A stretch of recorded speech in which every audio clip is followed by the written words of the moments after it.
Okay, so we are on color part 2,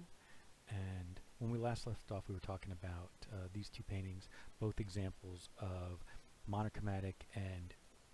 primarily neutral organized colors. And the point I was trying to make about this painting is that when you look at it, it seems like it's very rich and has lots and lots of color, but when you really examine the color choices that are used, it is very, very limited in palette. I'm not saying that Sargent didn't use any alizarin crimson anywhere, but 95% of this painting is painted with, just basically pretty much neutral colors, earth tone colors, probably, raw umber and maybe terre verte, a small amount, and burnt umber, and a little bit of burnt sienna, and probably a couple of different blacks and a couple of different whites, and that probably did about 95% of the color work or more of this painting. And it's just those little bit of hints of other color in there that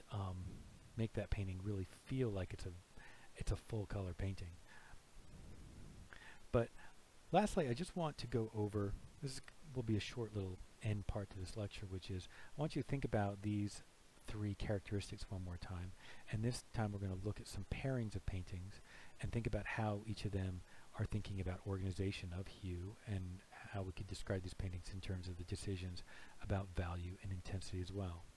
So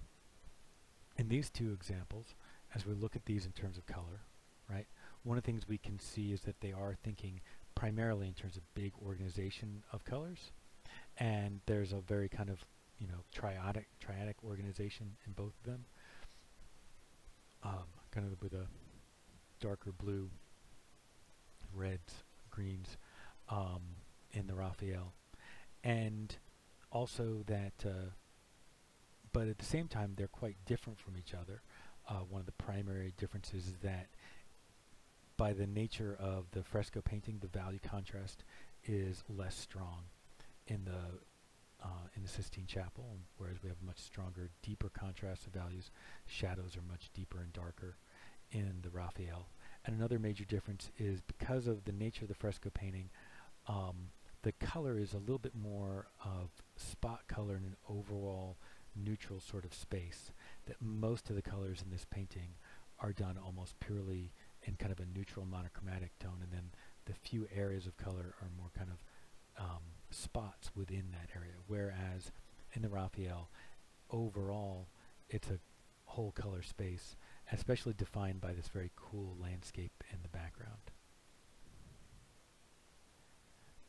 In these two paintings, one thing, once again, think about the overall color organization, and think about, their decisions about value, which painting chooses to push darker values and how dark, or which one limits the lightest light, right? The lights in general are much brighter here on the Lebrun, whereas on the Rubens, even the lightest value is still kind of restrained. But another thing to think about is the use of intensity, and where and how much, like the really kind of intense concentration of intensity here on the red robe, and then another thing to think about is just the overall organization of color. But the last thing I want you to notice is something that these two paintings share in common, and we'll talk about this more when we get to the second lecture about painting, or about color, which is how much these are about observing the way color works in space and real life, and how much they're really paying attention to things beyond just simply saying what the color of an object is, but thinking about what the color of light is and the color of a space is. Like, see all these changes of warm and cool here on the body of Christ in the entombment, or if you look at how we see the reflective color and the color of the light shining through the hat in the cast shadow of the hat, and all that color being reflected on her face. And that shows a very different way of thinking about color. And that's where we're probably going to end for today. Okay, thank you.